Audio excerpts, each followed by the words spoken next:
At nais ko pong simulan ng pag-uusap natin, ano po ang pinakamadali at pinaka-exciting gawin? Ano po? What is the easiest and most exciting thing to do? Para sa inyo po, para sa atin, ano po yung madali at exciting? Talaga? Sino nanghula nun? Ang galing nyo naman, ano? One of the easiest and most exciting thing to do is to eat. No, bakit po easy yan? Bakit po easy yan?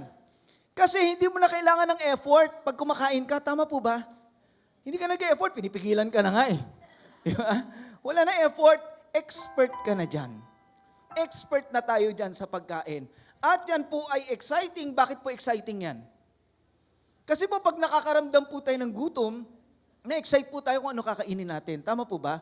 Baka kayo, nasa church po kayo minsan, nagpipreach, naisip nyo na, ano kaya kakainin ko mamaya? Di ba may ganon? Naalala ko yung anak ko po, nung fasting, siya po ay nagpa-fast and then sabi niya, naku, magsasabado na. Ay, the next day, gusto kong excited na ako, ano kakainin ko. Ini-imagine na niya kung ano kakainin niya. So nakaka-excite. At kaya po siya exciting kasi po ganito, ang pagkain po ay laging bahagi ng masasayang pagtitipon. Tama po ba? Laging may pagkain at kainan sa masasayang pagtitipon. Lagi pong may kainan yan. At hindi lang po yan easy at exciting. Sa totoo lang, pag kumakain po tayo, ito po pakiramdam natin, ang sarap-sarap kumain. Tama po ba? Ang sarap kumain. Kaya nga po, ito naman po ang dahilan. Kaya kukonti po ang nagpe-prayer and fasting. Kaya nating mag-pray kasi pag nagpe-pray tayo, nanghihingi tayo kay Lord. Pero yung fasting, yung masarap na gawin, hindi mo na ginagawa. For a few meals, for a few days, you will not do or eat something that you like. Ano ho? Hindi po ako magtataka, maraming hindi magawang mag-fasting. Alam niyo po ba, ang fasting po ay biblical principle at pinractice mismo ni Jesus Christ. So sino ho dito gusto niyong ma-practice po ang mga biblical principle sa Bible? Kailangan po to, parte po to ng ating buhay Kristiyano. Yung nagpa-fasting tayo. Yung tao nga nagpa-fasting para lang sa dieta eh. Para lang sumiksi. What more kung nagpa-fasting ka at nagpipray para mapalapit kay Lord, para lalo mo pang makilala ang Lord, para i-prepare ka ni Lord sa taong ito. Kaya alam niyo po, ang simbahan po natin, nauuna po sa atin yung pagkatapos ng New Year, nagpi-prayer and fasting po tayo. Bakit? Ito ang maghahanda sa atin sa taon. Tama ho ba? Ito magpe-prepare sa atin. At atin pong sinisik ang Panginoon dahil alam natin kung wala siya, wala po tayo. Tama ho ba? At sa Kanya magmumula ang lahat ng pagpapalang kailangan po natin para sa taong ito. Bagamat masarap kumain, mga kapatid, may pagkain kang hindi mo makain-kain. Tama po ba? So imaginein mo ngayon, ano yung pagkain na hindi mo makain-kain? Sige nga, naisip mo na, di ko kaya kainin yan. Hindi ko kaya lunukin, hindi ko kaya makain yan. Ano kaya yon sa'yo? Hindi mo siya gusto. Hindi mo siya makain. Bigyan kayo ng halimbawa, durian. Sino dito mahilig sa durian? Kukunti lang, baka taga Davao po kayo. Ako po, ilang beses ko na po yan natikman, pero para sa akin, masarap po yan pag ice cream na siya, pag shake na siya, pag candy na siya. Pero pag raw, pag ganyan-ganyan, hindi ko po siya matake. Bakit po? Hindi dahil sa amoy. Ang pakiramdam ko, kumakain ako ng sibuyas na bulok. Alam niyo yun, yung... Pero para sa akin yun, sa iba masarap po yan. Masarap po sa iba yan. Yan durian, masarap po sa iba yan. At sa marami, masarap po yan. Pero bakit hindi makain ng iba? Tulad ko. O kung hindi man prutas, sa gulay po, ito po ang pinakaayaw nating gulay. Di ho ba? Bakit po ayaw natin yung ampalaya? Yung durian mabaho, yung ampalaya, mapait, pambihira yung ampalaya. Alam niyo po, pero kung nagpa-fasting po kayo, hindi kayo kumakain ng ilang araw at pagbibigyan kayong kumain ng ampalaya, sigurado ako papatulan niyo yan. Papatulan niyo yan. Kahit ayaw niyo ng ampalaya kakain. Sa taong gutom, lahat masarap. Di ba? Sa taong gutom, lahat masarap. Pero ayaw po natin ng ampalaya. Karami, lalo na bata, kasi mapait po siya. Bakit hindi po natin magawang kainin ang mga ito? Because it's hard to swallow. Pwede, yung iba, niluluwa, sorry po for the word, niluluwa nila, di ba? Kasi hindi maswallow. Hindi maswallow. At sa buhay po natin, bukod sa pagkain, meron po tayong hindi maswallow, hindi natin makain. Ano po ito? Bukod sa pagkain, meron po tayong hindi maswallow, hindi makain. Ano to? ito po yung pride natin. Ang hirap-hirap lunukin, ang hirap-hirap kainin ng pride. At yan po ang pag-uusapan natin ngayon. Tumayo po tayong lahat. At ang title po na message today is Eat Your Pride. Lingunin mo katabi mo, sabihin mo, Eat Your Pride. Gusto mong kumain, kainin mo ang pride mo.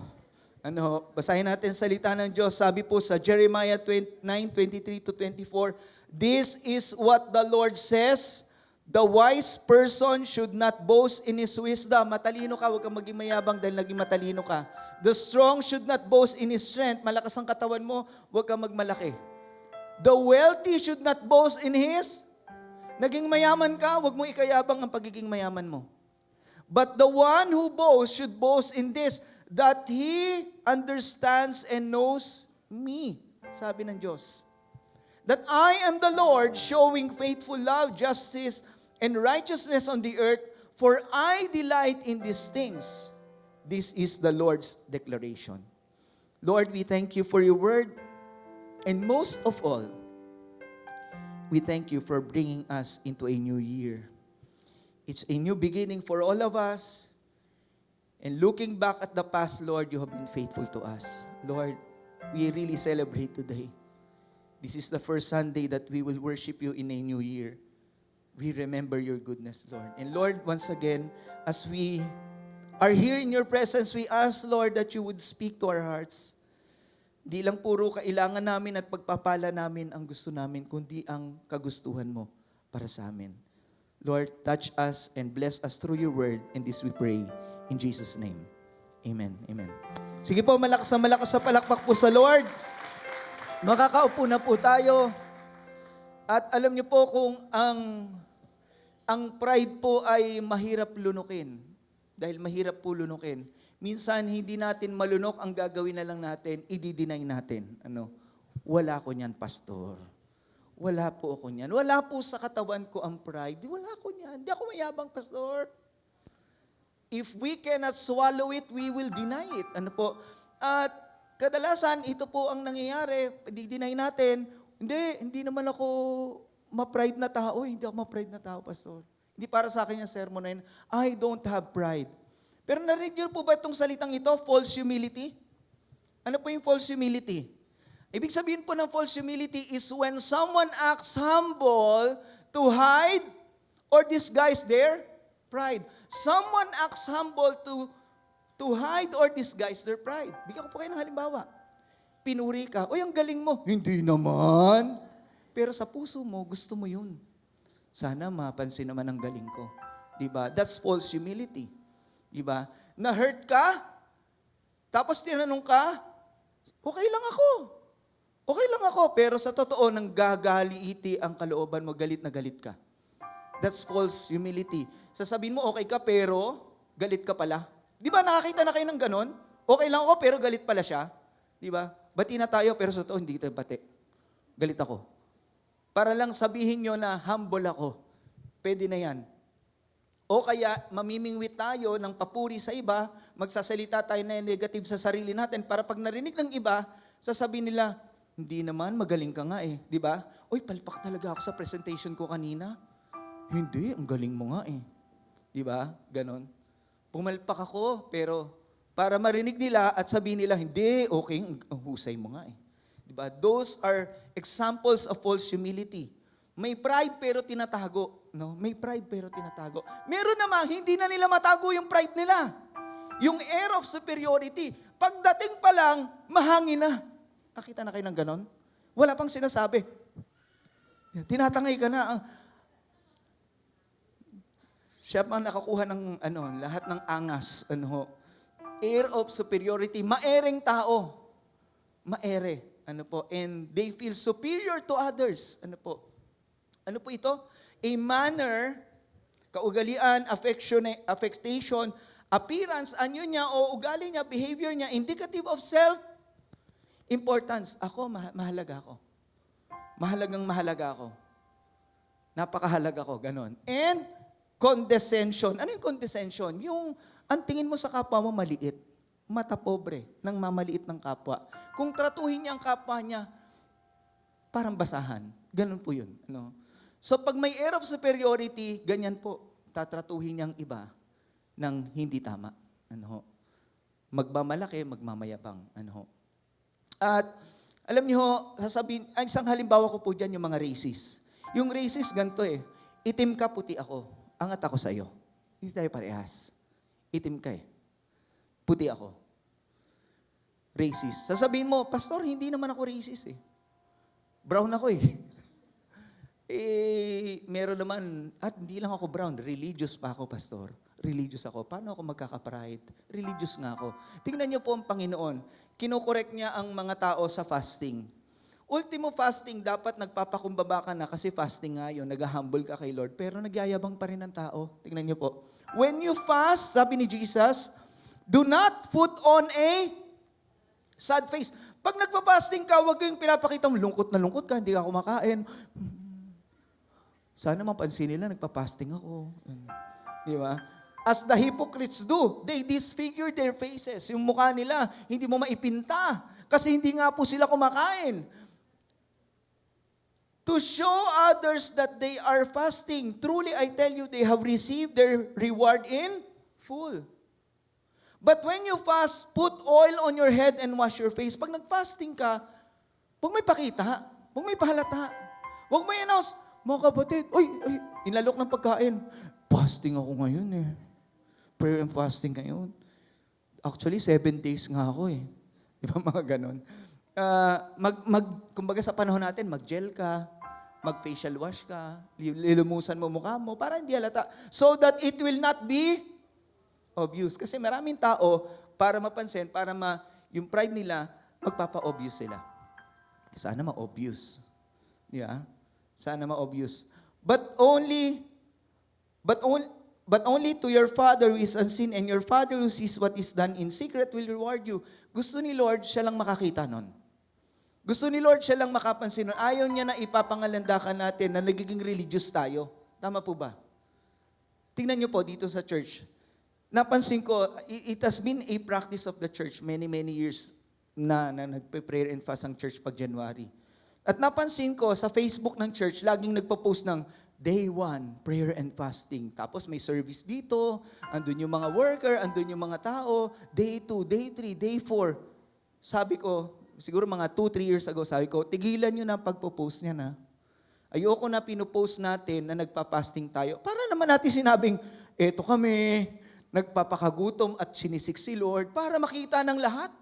Wag na announce nyo lang yung date. Kung may magpa-fasting, salamat. Kung ayaw nila, hindi sasama ang loob ko. Bakit? Ito'y personal nating desisyon ayon sa ating puso. Tama ho ba? Hindi ito para ipangalandakan natin na tayo ay nagiging relihiyosong malalim sa Panginoong Diyos. Kahit relihiyoso, meron eh. Merong pagyayabang eh. Sabihin mo, pastor, simbahan, meron din yan. Pati pastor, pati simbahan, meron yan. Kaya nga ang gustong i-address ng Panginoong Diyos sa atin. At alam niyo po kasi ang pride po ay seryosong problema. Seryosong problema po yan. Hindi po yan isang bagay na babaliwalain natin. Ito po ay seryosong problema. Bakit ko po nasabi? Dahil pag ang tao po ay may pride, ang Diyos po ay hindi niya kakampi. God will never be on your side if you have pride. Hindi mo magiging kakampi ang Diyos pag may pride ka. Pag may pride po tayo, God will never be on our side. Saan siya po pwesto kung hindi sa tabi mo? Well, He will be on the opposite side. Ano po sabi dyan? As the scripture says, God opposes the proud. He is in the opposite side of the proud. I will not be on your side. I will be on the opposite side. Tingnan niyo po ang mabigat po ito God will not be on your side. Imaginein mo yon, hindi mo kakampi ang Diyos. Ang Diyos wala sa panig mo. Nasa kabilang panig ang Diyos. Mabigat po yan Mabigat na mabigat po yan. Nasa kabilang panig ang Diyos. Wala sa panig mo. At anong gagawin ng Diyos? Kung ino-oppose niya ang proud, anong ginagawa niya sa humble? Binibigyan niya ng, sabihin po natin malakas, grace. Grasya ng Diyos ang tatanggapin po na mapagpakumbaba. Grasya. Biyaya ng Diyos, hindi po ang bibigyan ng Diyos yung mayabang. Hindi po ang bibigyan ng Diyos yung mapagmalaki. Yung ang dami kong nakamit kasi magaling ako. Hindi po yun eh. By the way, hindi naman po lahat ng nagmamayabang ay may nakamit sa buhay. Meron talagang sadyang mayabang lang siya. Meron talagang ganun. Na yun na lang ang kayamanan niya, kaya pag nawala pa yun, hindi na niya kaya. Wala namang ipagmamalaki pero mayabang. Yan ang tao, mga kapatid. Pero ang mapagpakumbaba, binibigyan ng biyaya ng Diyos. Amen ho ba doon? Sino dito gusto ng grace ni Lord sa buhay niya? The grace of God is available to those who are humble. At ano naman ang mangyayari sa proud? Hindi po grace ang matatanggap niya. Disgrace. Disgrace po ang matatanggap niya. Sabi po dyan, when pride comes, then comes disgrace. Hindi po grace, disgrace. Hindi po grasya, disgrasya ang matatanggap po niya. Hindi po grasya, kundi disgrasya. But with the humble is, kaya napakahalaga pala maging humble po tayo. Ano po, kasama na po ako doon. Tayo pong lahat ay tinuturuan ng Panginoong Diyos. Maging humble tayo, nagbibigay po ito ng wisdom. Ang humble pala may wisdom siya. Ano, at may grace ni Lord sa buhay niya. Pambihira, napakaganda, no? At ang Diyos ay nasa panig niya. Ang Diyos ay nasa panig niya, ang Diyos ay magbibigay sa kanya ng grasya at may karunungan pa siya. Saan ka pa? Maging humble ka na. Amen o ba doon? Isa pa po, why pride is so serious is because God will be on the opposite side. And number 2, it will blind you. Bubulagin ka nito. Pag ang tao nagmamalaki, bubulagin siya nito. Pag bulagi, hindi siya makakita. So ano ang hindi nakikita ng taong ma-pride? Anong hindi niya nakikita? Ha? Anong hindi nakikita ng ma-pride? Sige po, kanina umaga, narinig ko, tama yung sagot eh. Anong hindi nakikita ng ma-pride? Yung sarili niyang pagkakamali. Hindi niya makikita yon. Kung ikaw ay kabataan, pinapangaralan ka ng magulang mo, ma-pride ka, hindi ka tatanggap nun. Hindi mo tatanggapin, hindi mo makikita na may mali sa'yo. Di ba? You will never see your own mistakes. Kahit anong pangaral sa'yo, kahit anong sermon ang marinig mo, kahit anong lecture pa, kahit umattend ka pa ng seminar, ang taong ma-pride ay hindi niya makikita ang mali niya. Kaya nga po ang Panginoon, nung namili po siya ng disciple, yung mga teachable, yung mga hindi magmamalaki sa Kanya dahil alam ni Lord, kailangan nilang matuto. So ang hirap po turuan ng ma-pride. Kasi po hindi nila makikita ang kanilang pagkakamali. At kapag hindi po kita ng tao ang mali niya, hindi niya kita, saan siya patungo? Saan po siya patungo? Patungo siya sa kapahamakan. Ano po? Sabi po dyan, pride comes before destruction. Ang kayabangan, kahambugan, pagmamalaki ay nakakasira sa atin. Arrogant spirit before a fall. Naging arrogante, babagsak, masisira siya. Kasi hindi na nga niya makita yung mali niya. Now, ano po bang mga palatandaan na may pride tayo? Mga simpleng palatandaan na may pride po tayo. Mga simpleng palatandaan. Una pong palatandaan ay ito. Lagi kang tama. There is an always right syndrome. Lagi akong tama. Tama ako. Bakit po, di ba, nag-aaway ang tao, siya, lagi siyang tama. At itong may always right syndrome, hindi po ito magpapatalo. Hindi siya magpapatalo.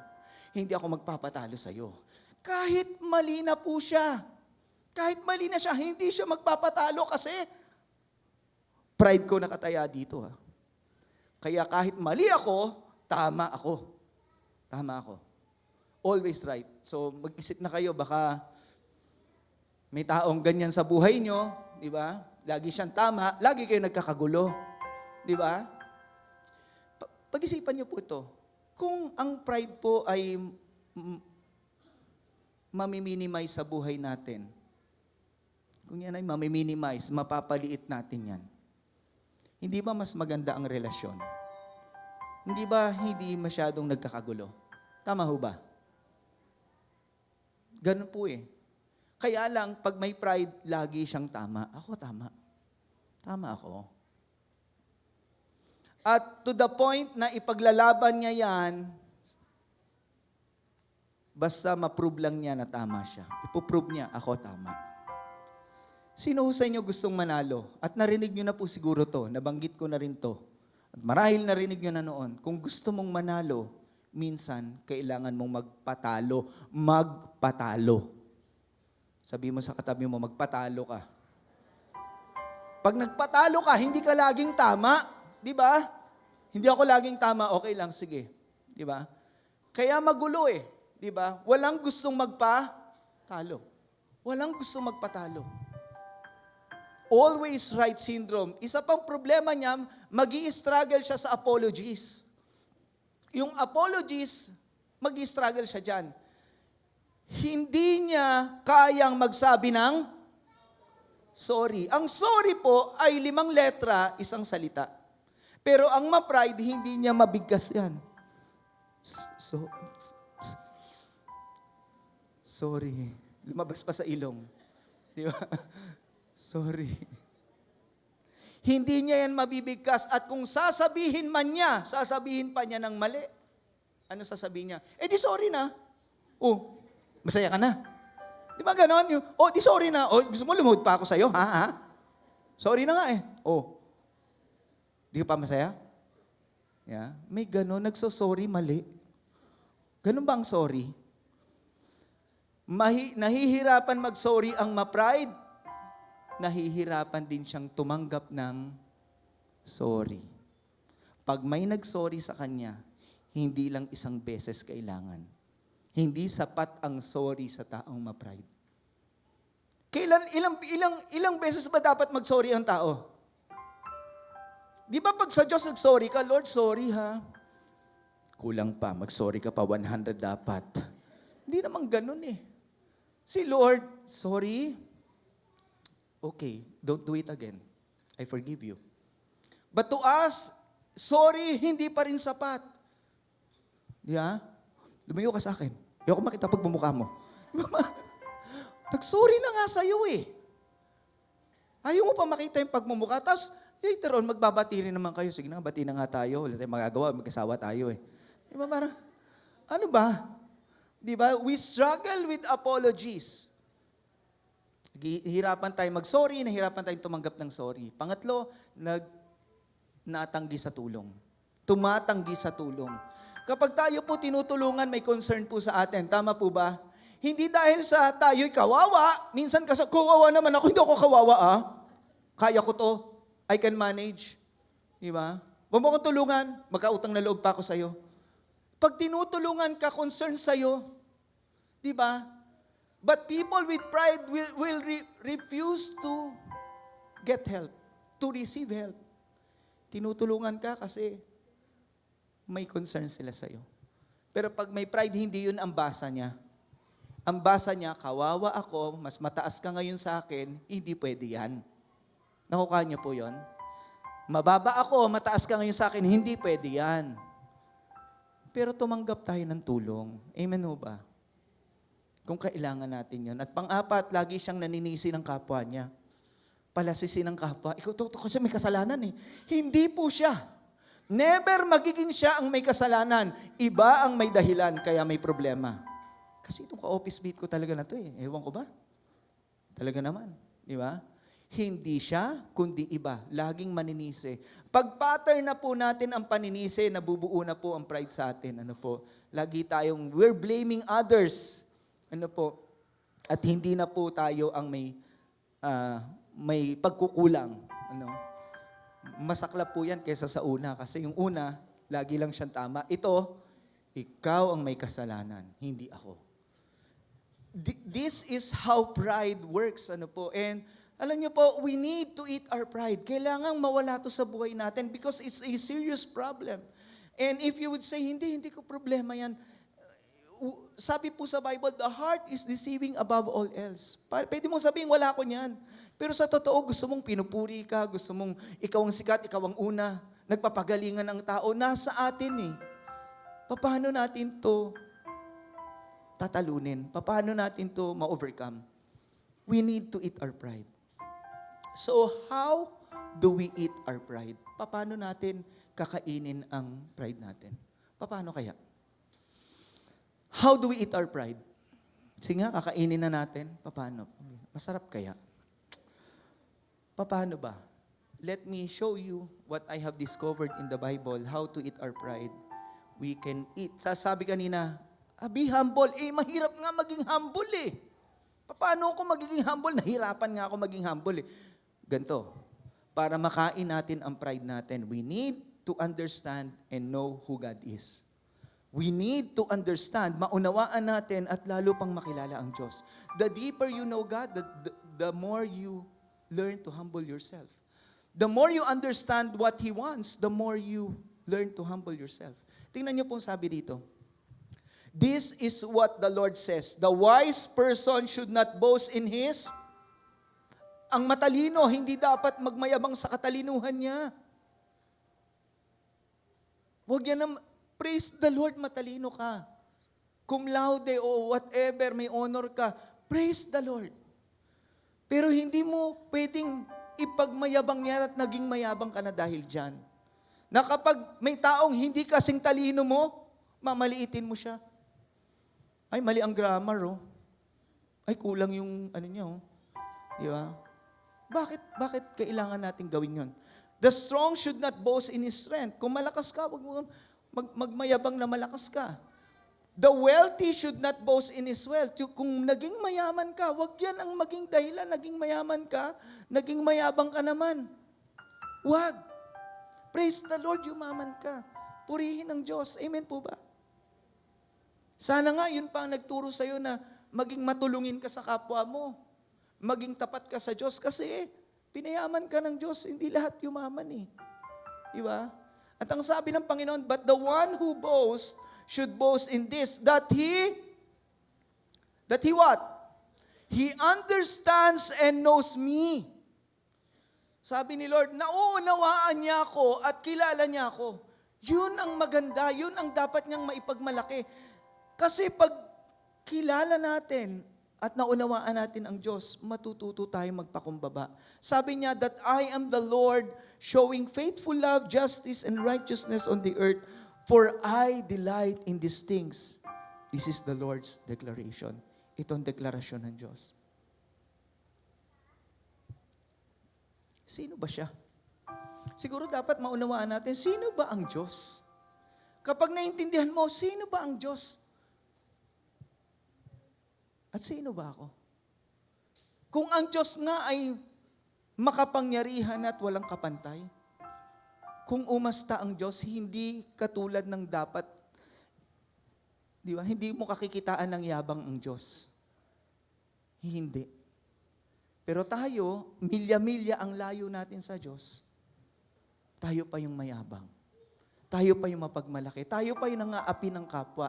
Tayo pa yung pumapasok lagi sa gulo. Tayo pa yung ma-pride. Sino ba siya? Tingnan niyo po, sabi ng Panginoon, this would describe who He is. At siya po nagsasabi dito, I am the high and holy God. Mataas at banal na Diyos. Who lives forever. Ako to, sabi ni Lord. Mataas, banal na Diyos at nabubuhay ako magpakailanman. I live in a high and holy place. Nakatira ko sa pinakamataas at banal na lugar. Sino nakatira doon? Diyos lang. Walang kapantayan Diyos. Sana naiintindihan natin yon. Lord, Ikaw ay napakataas, napakabanal, napaka-eternal, napaka-makapangyarihan. Pero sabi niya, bagamat ganun siya, sabi niya, but I also live with people who are, bagamat siya'y nasa tuktok at pinakamataas, walang makakaabot sa Diyos. He lives with people who are humble. Kaya sasabihin ko po sa inyo, ang taong mapagpakumbaba, hindi siya inapi. Mapalad siya. Bakit? Nabubuhay siya kapiling ang Diyos. Sinasamahan siya ng Diyos. Sinasamahan ng Diyos ang mapagpakumbaba. Ano po? Minsan, nagdadrama ka na, huwag kang magdrama, kasama mo ang Diyos. Di ba? Magpakumbaba ka lang sa Kanya, itataas ka niya. Hindi ka niya pababayaan, kasama mo ang Diyos. Amen o ba doon? But I also live with people who are humble and repentant. so that I can restore their confidence and hope para mapanumbalik ang kanilang kumpiyansa at pag-asa. Ito ang ating Diyos. Kung ang Diyos ganyan at tayo ganito, nagmamayabang pa tayo, hindi ba nakakahiya po sa Diyos? Na yung nagkaroon lang tayo ng posisyon, di ba? May title na, nakadikit sa pangalan mo, naging mayabang na. Di ba? Yung dati, ang pitaka mo, manipis. Ngayon, hindi mo na mahugot sa bulsa, sa kapal. Naging mayabang na. Huwag po sana. Kasi po, milya-milya, kung nauunawaan natin kung sino ang Diyos, hindi tayo magmamalaki. Tama po ba? Ano ba gusto ni Lord? Ano ba gusto niya? Ito ang gusto niya. Sabi niya, but the one who boasts should boast in this, that he understands and knows me. Sino ba siya? I am the Lord, that I am the Lord showing faithful love. Nagpapahayag ako ng tapat na pag-ibig. Justice, makatarungan ako. Patas ako. And righteousness on the earth. Katuwiran. Ano? At ang sabi niya dyan, for I delight in these things. Ito ang gusto ko. Ito yung gusto ni Lord. Gusto ni Lord, tayo po ay ganun din. Ano, tayo po'y mapagpakumbaba, tayo po'y may tapat na pag-ibig, meron po tayong justice, hindi tayo nang-aapi ng kapwa natin. Tama po ba? Kasi ang mapang-api, yung ma-pride eh. Di ba? Righteousness on the earth, katuwiran, nasa matuwid ka. Kasi natuto ka magpakumbaba. Natuto tayo magpakumbaba. Ano ba mapapala ko? Medyo mabigat itong pinag-uusapan natin. Ano ang mapapala ko, Pastor, kung kakainin ko ang pride ko? It's hard to swallow. It's hard to admit. It's hard to swallow. But if we would accept that we have it, and we will be able to eat our pride, then, ano naman mapapala ko, Pastor? Ano mapapala ko dyan? Ibig sabihin, magpapatawad ako. Ibig sabihin, iintindihin ko na lang yung nakakasakit sa akin. Ibig sabihin, di na ako number one. Yeah. Kung yun ang kailangan, bakit hindi? So, ano ba mapapala natin? Una po, pag kinain po natin ang ating pride, may healing po na darating sa buhay natin. May kagalingan. Ano ho? At babasahin ko po yung popular verse sa Bible, yung 2 Chronicles 7:14. Sabi po dyan, if my people who are called by my name shall humble themselves and pray, seek my face and turn from their wicked ways, then I will hear from heaven and will forgive their sins and heal their land. Saan po nakapwesto yung healing? Sa unahan o sa dulo? Saan po nakapwesto yung healing? Sa unahan, sa dulo? Sa dulo. Ano yung nauuna? Humble. Hindi ba pwedeng pray muna bago humble? Kasi para pagpe-pray kong maging humble ako. Hindi ba pwedeng ganon? Bakit kailangan mauna yung humble? Kasi ganito po yan, pwedeng mag-pray ang hindi humble. Naalala nyo yung eksena sa panahon ng Panginoong Yesus na may Pharisee, religious person, yung Pharisee, parang mga religious leader yun eh. Tapos merong tax collector, ang tax collector corrupt. Pumunta sila pareha sa templo. Luke 18, makikita niyo po ito sa Luke 18, sa Bible. Pumunta sila pareha sa templo at nagdasal. Parehas nagdasal. Sabi nung Pariseo na religious leader, Lord, mabuti na lang hindi ako katulad ng iba dyan, magnanakaw, adulterer, masasamang tao, nagpa-fasting ako twice a week, nagbibigay po ako ng tithes. Sana naman hindi ako maging katulad ng tax collector doon. Oh. Grabe, nagpe-pray, nagyayabang. Buti lang, hindi ako katulad niya, Lord. Hindi ako mamamatay tao, hindi ako nangangalunya, Lord. Hindi ako nagkukulang sa pagta-tithes, nagpa-fasting ako, nagyayabang. Samantala, yung nagpe-pray na tax collector, makasalanan, nasa isang sulok lang po ng templo. Nasa isang sulok. Dinadagukan niya yung dibdib niya, hindi siya makatingin sa langit, hiyang-hiya siya sa Diyos. Tapos sabi niya, patawarin niyo po ako, makasalanan po ako, Panginoong Diyos. Sabi ng Panginoon, sino sa kanilang papakinggan ng langit? yung tax collector. Kasi ayaw ng Diyos ang mayabang. Kahit ano pa ang na-achieve natin, kung magyayabang lang din tayo, wala eh. Kayang mag-pray ng hindi humble. Maniwala kayo, hahabaan pa niya. Gagawin ko tong 1 hour para alam niya ako pinakamagaling sa prayer. Lord, may ganun eh. Para siya pinakamagaling sa prayer. Lord, ang tagal naman ito, 1 oras na kami nagdadasal, iwanan ko kaya to. Diba? Merong ganun, magpe-pray lang ng pagkain, akala mo, ano na. Diba? Yung, ewan ko ba? Para lang alam nila na ikaw ang pinakamagaling mag-pray. Healing comes last. When the Lord has seen our humility and has seen that we have turned away from our sins, then He is able to hear and forgive us and heal us. Basahin niyo po ang Bible, kapag nagpapakumbaba ang tao, kahit may sakit, pinagagaling ng Diyos. Sa pagpapakumbaba. Mahalaga po ito. There will be healing. Pangalawa, there will be honor, karangalan. Sino sa inyo gusto niyo ng karangalan? Siyempre, gusto natin yan. Fame, fortune, yeah. Yan ang gusto natin eh. Wala, kulang ang fortune sa iba. Kulang ang fortune. Kaya nga kahit mayaman na, ba't pa niya ginagawa yan? Kasi kulang sa fame. Kailangan fame. Kailangan may honor. Kailangan makilala ako, mapansin ako.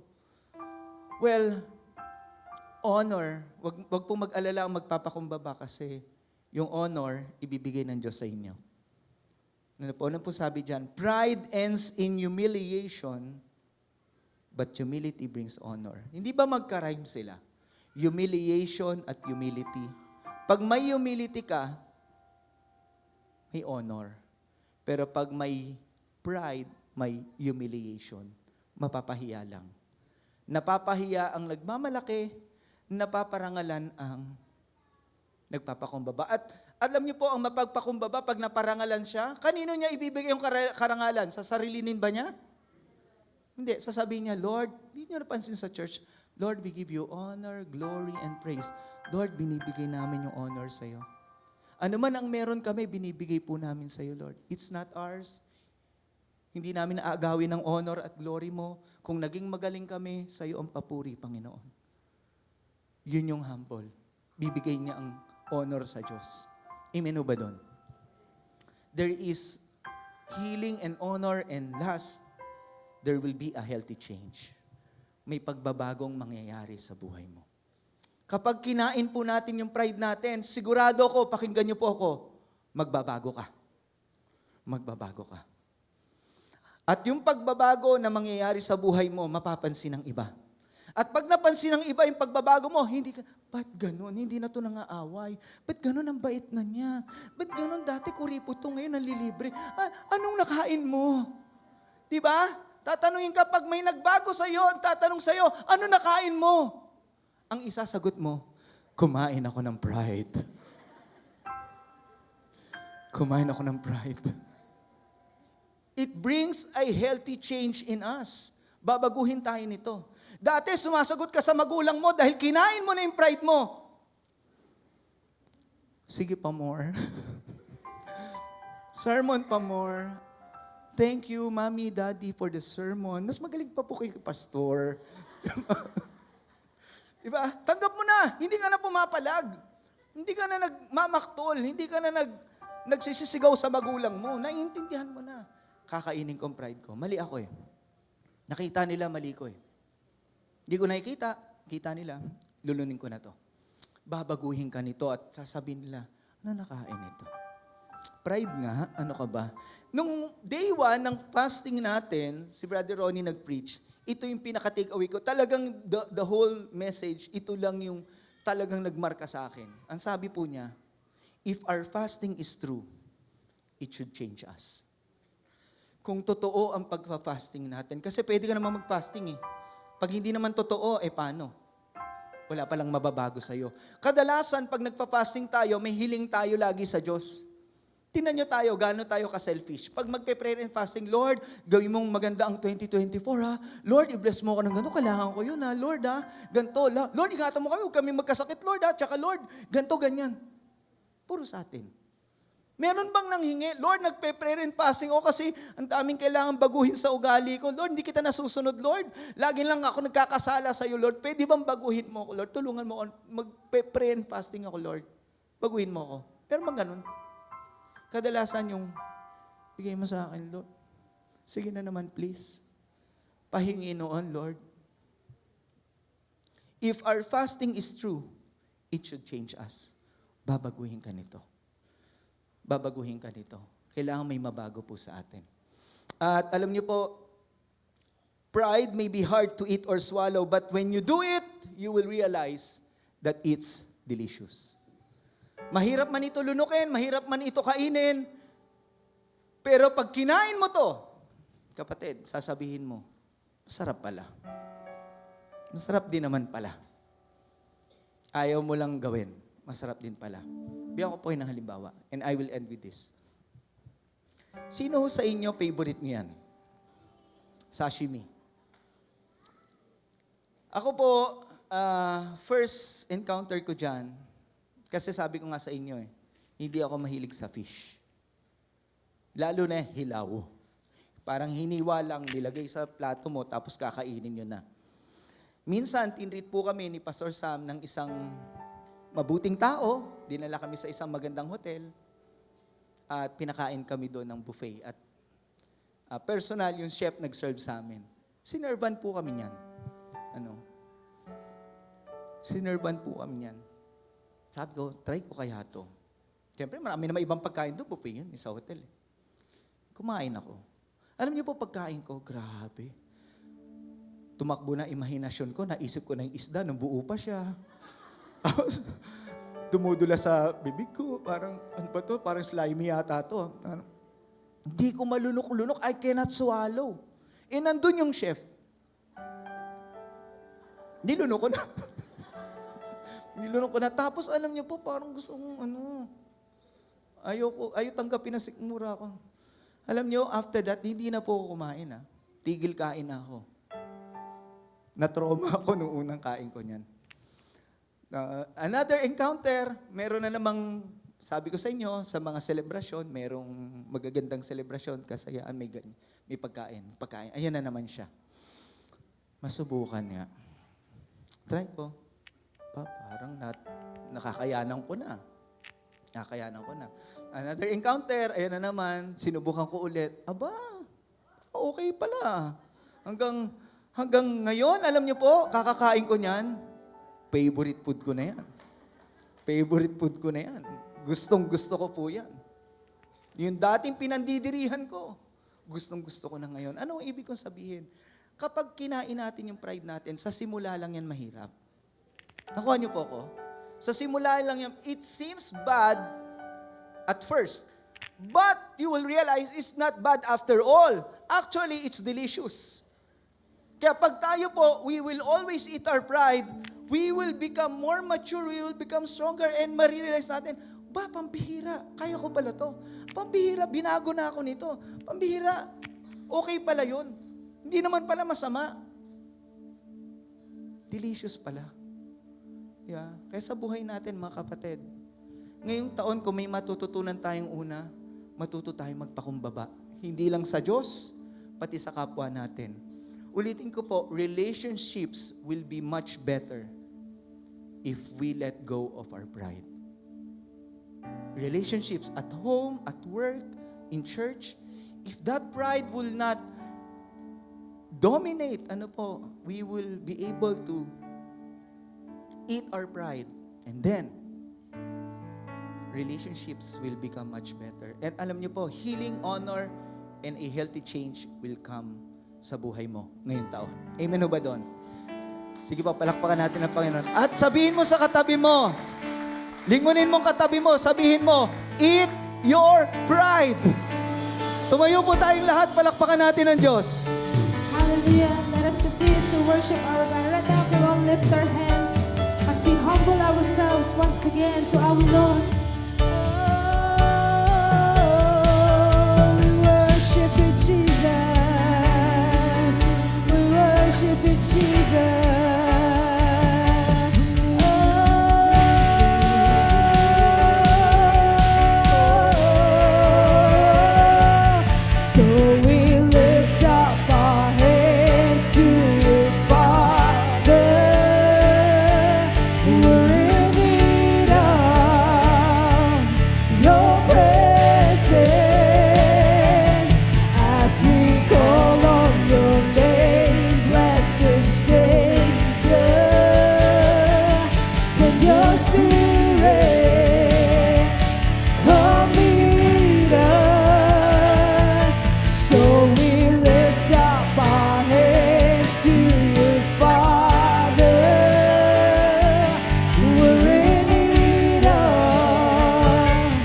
your presence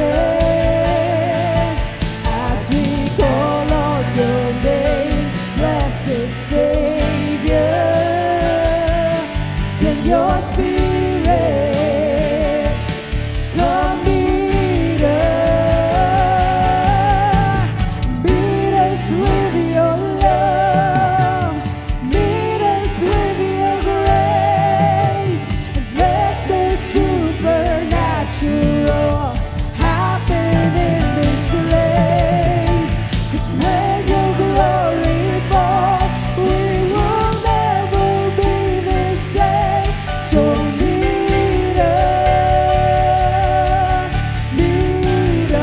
oh come meet us, Lord, meet us with your love, meet us with your grace, and let the supernatural happen in this place.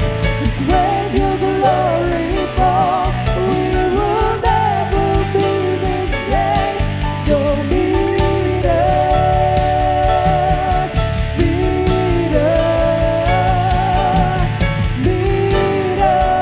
Lord, meet us, Lord, meet us, oh come meet us, Lord, meet us, Lord, meet us, Lord, meet us. So we lift up our heads to your Father. We're in need of your presence, and as we call on your name, blessed Savior,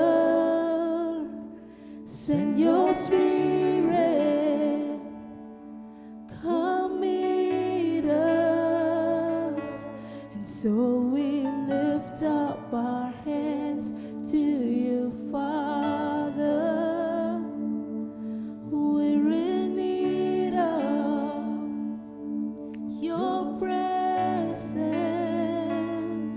and as we call on your name, blessed Savior, send your Spirit, come meet us. Hallelujah. Lord, kami po'y nagpapakumbaba sa inyong harapan ngayong umaga. Hinihiling po namin na sa taong ito kami inyong samahan, Panginoon.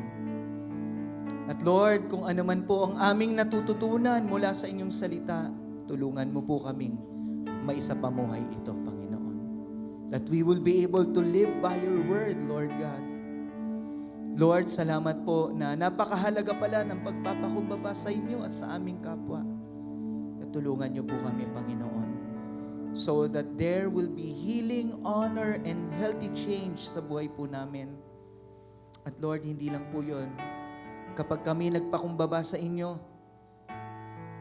kayo ay magiging laging nasa panig namin, Lord. Lord, hindi kami magiging bulag sa anumang pagkakamali namin. Ituturo mo sa amin ang tama lagi, Panginoon. Lord, bless us now, Lord. May this sermon change our lives. And Lord, we pray for a much better relationship this year. Lord, kung meron man dito, may kaaway po siya. Dalangin ko po ang reconciliation, Panginoon, sa kanila. At Lord, kung kami man ay tinuruan mo, kami na po ang mag-initiate na mangyari ang gusto mo. Sabi mo, Lord, this is what you delight, Lord God. Yun ang kinalulugdan mo at nais, Panginoon. Kami maging mapagpakumbaba. Salamat po, Panginoon. Hallelujah. Mga kapatid, kunin po natin ang ating communion elements. Today is Communion Sunday. It's the first Sunday of the year. Let's thank the Lord. Hallelujah. Sambahin natin ang Diyos. Panginoon, marami pong salamat sa oras na to na maaari naming alalahanin ang dakilang pagmamahal mo sa amin. Salamat po sa iyong dugo na nabuhos sa krus. Kami po ay nahugasan sa lahat po ng aming kasalanan At sa iyong katawan na nasugatan, kami po'y nagsigaling. At sa iyong muling pagkabuhay, Panginoon, nagkaroon po kami ng buhay na walang hanggan.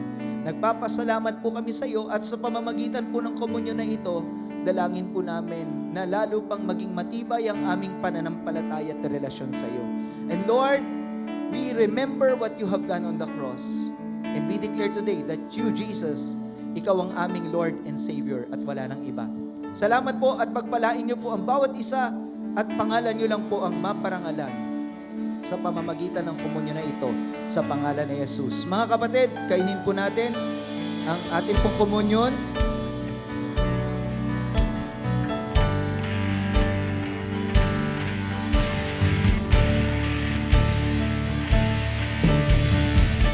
Hallelujah. Let's all raise our hands. Let's all raise our hands.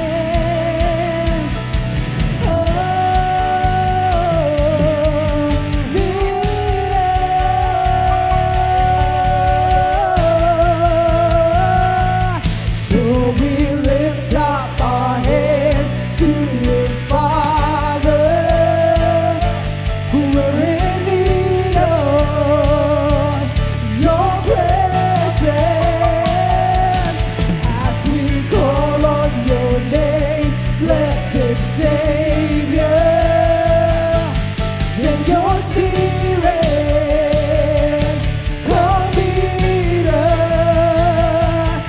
So we lift up our hands to you, Father. We're in need of your presence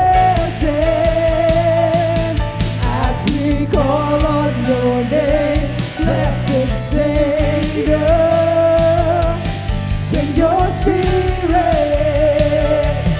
come meet us. So we lift up our hands to you, Father. We were in need of your presence, and as we call on your name, blessed Savior, send your Spirit, come meet us. So we lift up our hands to you, Father. We're in need of your presence as we call on your name, blessed Savior. Send your Spirit, come meet us. Hallelujah! Palakpakan po natin ng malakas ang ating Panginoon. Hallelujah! You deserve all the honor, the glory, the praise, Lord God. We give you glory. We give you honor. We worship you, Lord. Hallelujah! Hallelujah! Oh, we worship you, Lord. We worship you. Hallelujah! Oh, we worship you, Lord. Hallelujah! Hallelujah! Hallelujah! Oh, we worship you, God. We worship you. We worship you. Mga kapatid, taas po natin ang ating mga kamay sa Panginoon. Lord, we lift our hands to you.